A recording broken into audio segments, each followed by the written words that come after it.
how to renew an SSL certificate in GoDaddy. Now the first thing that we'll need to do is load up the GoDaddy website, then click on your name in the top right corner and go into renewals and billing.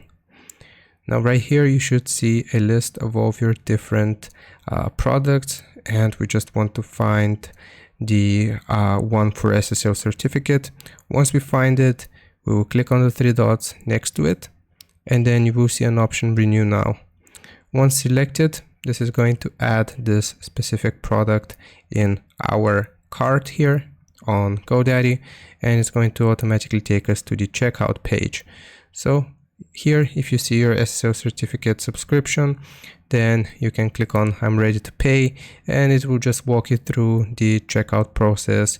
And after you have been taxed, or after you have paid the amount, you will have your SSL certificate re-enabled or renewed.